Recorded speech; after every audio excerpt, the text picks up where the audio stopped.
Hi friends, N2 online classes में आपका स्वागत है एक बार फिर से। कल हमने संख्या पद्धति का एक पार्ट पढ़ा था केवल योगफल के रूप में।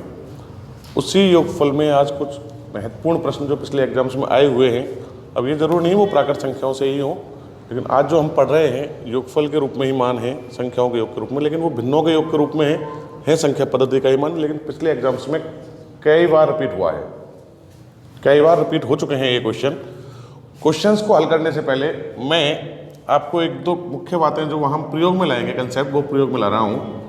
देखिए, अगर कोई भी भिन्न है, ऐसी भिन्न जिसमें हर के दो ऐसे गुणनखंड किए जा सके जिनका की अंतर अंश के बराबर आ जाए।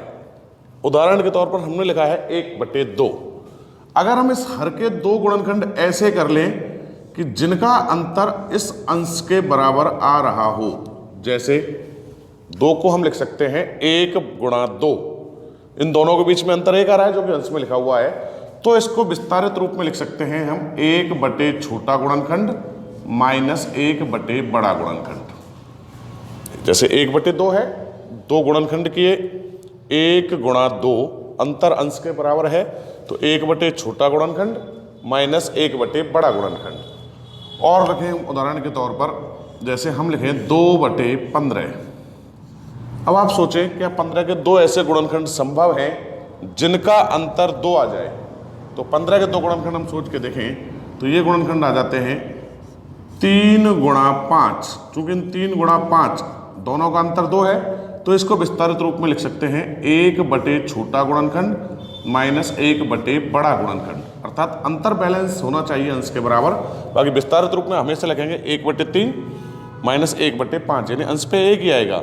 इसको हमने हल करते हुए लघुत्तम लेकर इस रूप में बहुत बार लिखा है, लेकिन इसी को विस्तारित रूप में पुनः इस प्रकार व्यक्त किया है हमने। जैसे मान लीजिए हमारे पास लिखा होता 4/45। अब आप सोचें 45 के दो ऐसे गुणनखंड हो सकते हैं क्या जिनका अंतर 4 आ जाता है? तो 45 के दो गुणनखंड सोचें तो हम 45 को लिख सकते हैं 5x9।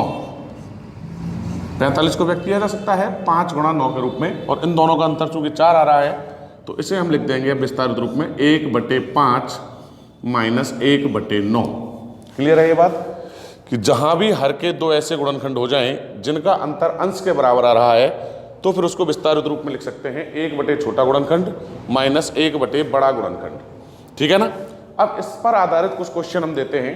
मैं 2 क्वेश्चन जो पिछले कई एग्जामों में आए हुए हैं, तो एक बार उसे बेसिक रूप से हल करेंगे, फिर उनको सीधा उत्तर देने का तरीका हम व्यक्त करेंगे। देखें, अब मान लीजिए क्वेश्चन है 1/2 plus 1/6 plus 1/12 plus 1/20 plus 1/30 plus 1/42। चलो अब यहां तक ही संख्या लिख लेते हैं, बाकी इसको और आगे रूप में भी दिया जा सकता था। का मान क्या होगा? अगर हम सोचो आप कि इसका लघुत्तम लिया जाए तो हम बहुत ज़्यादा टाइम वेस्ट कर देंगे। दूसरी बात, ये तो निश्चित पद है, यह श्रृंखला बहुत बड़ी श्रृंखला के रूप में भी दी जा सकती है, तो लघुत्तम लेना इनका मान संभव ही नहीं है। तो ऐसे प्रश्नों में हमने ये जो नियम लिखा था उसका प्रयोग में लाएंगे कि जहां हम पहले ये चेक करें कि श्रृंखला काफ़ी लंबी है, तो पहला प्रयास हम ये करें कि यहाँ जो हरों पर मान लिख रहे हैं, कोशिश करें कि उसके दो गुणनखंड ऐसे हों जिनका अंतर अंश के बराबर मिलता हो। जैसे 2 को हम विभाजित करें तो इसको लिख सकते हैं 1x2, 6 को लिख सकते हैं हम 2x3, 12 को लिख सकते हैं हम 3x4, 20 को लिख सकते हैं हम 4x5, 30 को लिख सकते हैं हम 5x6 और 42 को लिख सकते हैं हम 6x7। ये हमने अंश के 2 गुणनखंड किए थे। अब इनको फिर से विस्तारित रूप में लिख के व्यक्त करें। देखो, 1/1 माइनस 1/2, 1 छोटा गुणनखंड चूंकि अंतर अंश के बराबर आ रहा है, 1 छोटा गुणनखंड माइनस 1 बड़ा गुणनखंड, प्लस इसी प्रकार इसको व्यक्त करें क्योंकि इनमें सब में अंतर अंश के बराबर है, तो 1/2 माइनस के 1/3, 1/3 minus 1/4 plus 1/4 minus 1/5 plus 1/5 minus 1/6 plus 1/6 minus 1/7। ये विस्तारित रूप में व्यक्त किया है। अब हम देखें जहां हमने इसको विस्तारित रूप में लिखा था वहां जो पद माइनस में आ रहा है उससे अगला पद वही प्लस में है, तो प्लस और माइनस मान ये हो जाएगा 0। इसी तरह अगला मान ये 0, अगला मान ये 0, ये मान 0 और ये मान 0। तो अब हमारे पास केवल 2 पद बचे हल करने के लिए, 1/1 माइनस 1/7, और इसको आसानी से हम हल कर सकते हैं लघुत्तम लेकर के। 7 से कम 7 और 7 में से 1 घटाने पर 6/7 ये इसका मान है। तो बात समझ में आ गई है। जहां ऐसी श्रृंखलाएं प्राप्त होंगी हमें, जहां हमें लग रहा है कि हर के 2 गुणनखंड ऐसे हो जाते हैं जिनका अंतर अंश के बराबर है, तो हम उसको इस प्रकार व्यक्त करेंगे। दूसरी बात, अब हम ये जो बीच में हमने प्रोसेस दोहराया है, इसको इतना बड़ा दोहराने की भी जरूरत नहीं है। जो एक भिन्न पर हमने लागू किया था, 1 छोटा गुणनखंड माइनस 1 बड़ा गुणनखंड, ये पूरी श्रृंखला पर लागू करते हैं, क्योंकि हमें पता है बीच में आने वाले पद सभी मान 0 है। तो अगली बार हम इतना प्रोसेस नहीं दोहराएंगे, केवल ये चेक करेंगे कि गुणनखंडों का जो अंतर है वो अंश के बराबर है या नहीं। जैसे पहले पद के गुणनखंड कर लिए, लास्ट वाले पद के कर लिए, 1/6 × 7 42, और केवल डायरेक्ट लिखेंगे 1 छोटा गुणनखंड माइनस सीधा 1 बड़ा गुणनखंड। जैसे नेक्स्ट क्वेश्चन हम करें इसी को अगले रूप में, जो कई बार एग्जाम में रिपीट हुआ है। देखो यही प्रश्न में लिख के बता रहा हूं, 1/6, 1/12, 1/20 plus dot dot 1/n into n + 1 का मान क्या होगा। श्रृंखला वही है, यहां अंतिम पद अज्ञात रूप में दे दिए गए कि लगातार श्रृंखला है, इसका योगफल क्या होगा। अब हमें पूरी श्रृंखला को विभाजित करने की जरूरत नहीं है, आप केवल पहले पद के गुणनखंड करके देखें। 1 × 2 अंतर अंश के बराबर है, 6 को चेक करें, 2 × 3, 3 × 4, 4 × 5, सबका अंतर अंश के बराबर मिल रहा है, और अंतिम रूप में गुणनफल दिया हुआ है n इंटू n + 1, ये इसके गुणनखंड है। अब आपको ये विभाजित करने की बजाय सीधा ही पूरी श्रृंखला पर वो नियम लागू करें कि 1 छोटा गुणनखंड, सबसे छोटा गुणनखंड है 1, माइनस 1 बड़ा गुणनखंड, सबसे बड़ा गुणनखंड है इसका n + 1, और ये इसका मान है। इसको आगे सॉल्व करें हम, लघुत्तम आ जाएगा n + 1, n + 1 में 1 का भाग देंगे तो n + 1, और 1 से गुणा करने पर भी n + 1, माइनस यहां बचेगा 1, तो ये मान आ जाएगा n/n + 1। कई बार एग्जाम में पूछा जा चुका है, तो ये इसका मान हुआ n/n + 1। अब इसका ऑप्शन में एक रूप में मान दिया जा सकता है। देखो जैसे ऑप्शन होता 1 से बड़ा, ऑप्शन बी 1 से छोटा, सी 1 और डी इनमें से कोई नहीं। अगर मान यही लिख रहा है तब तो कोई दिक्कत नहीं है, n इंटू n + 1। लेकिन अगर मान इस रूप में है तो आप देखें, जिस भिन्न में भी हर का मान बड़ा होता है उसका मान सदैव हर से 1 से छोटा ही आता है। अगर अंश का मान बड़ा है तो मान 1 से बड़ा आएगा, जो भी है। लेकिन अगर हर अंश से बड़ा है तो भाग देने पर मान हमेशा 1 से छोटा आएगा। चाहे कोई भी उदाहरण लिखें, जैसे हम 3/4 लिखते तो मान पॉइंट लगा के आगे बढ़ाते हैं, 1 से छोटा मान आता है, तो इसलिए इसका मान हम इस रूप में कहा जाए तो कहेंगे 1 से छोटा है हल करने के बाद। अब मैं इसी रूप में कई उदाहरण करा रहा हूं जो पिछले कई एग्जामों में आए हुए हैं।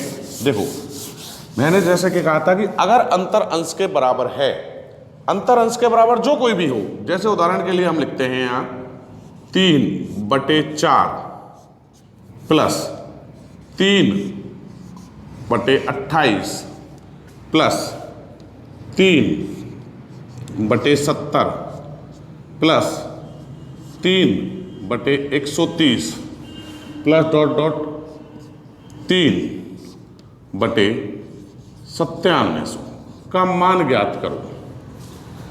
श्रृंखला लिखी हुई है पूरी।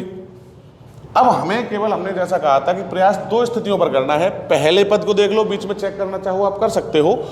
पहले पद के 2 गुणनखंड ऐसे कर लो जिनका अंतर अंश के बराबर आ रहा है, और अंतिम पद के कर लो 2 गुणनखंड ऐसे जिसका अंतर अंश के बराबर आ जाए। देखो 4 को हम 2 भागों में विभाजित करें गुणनफल के रूप में, तो हम इसको 1 × 4 तो लिख ही सकते हैं, और 1 और 4 का अंतर आ रहा है अपने पास 3।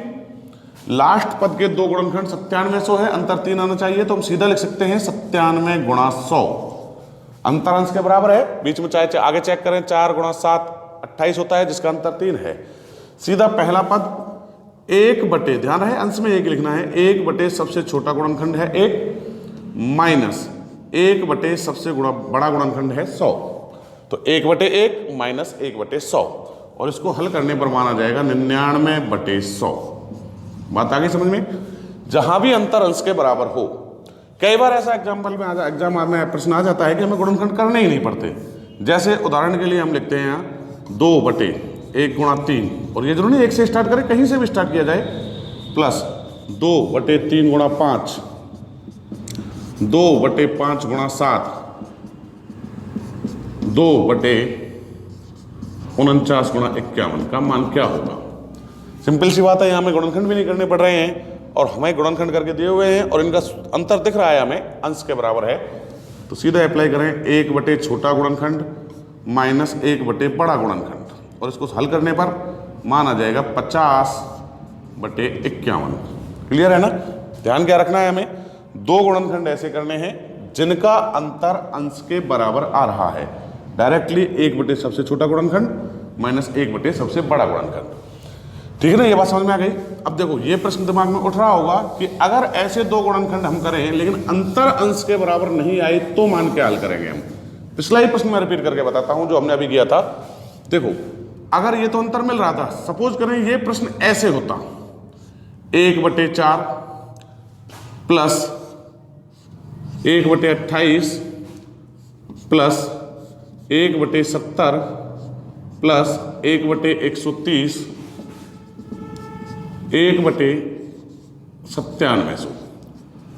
पहला इस प्रश्न जो किया था सेम था, वहां हमारे पास हमने देखा था कि जब हमने जो गुणनखंड किए हैं उनका अंतर अंश के बराबर मिल रहा था। जैसे यहाँ उदाहरण के तौर पर मैं दोबारा गुणनखंड करता हूँ, 1 गुणा 4, हमने इसके 2 गुणनखंड किए थे 97 गुणा 100, लेकिन उस प्रश्न में हमारे पास जो अंश था, अंश का मान इन दोनों के अंतर के बराबर था, हमने डायरेक्ट अप्लाई किया 1/, छोटा गुणनखंड माइनस 1/, बड़ा गुणनखंड।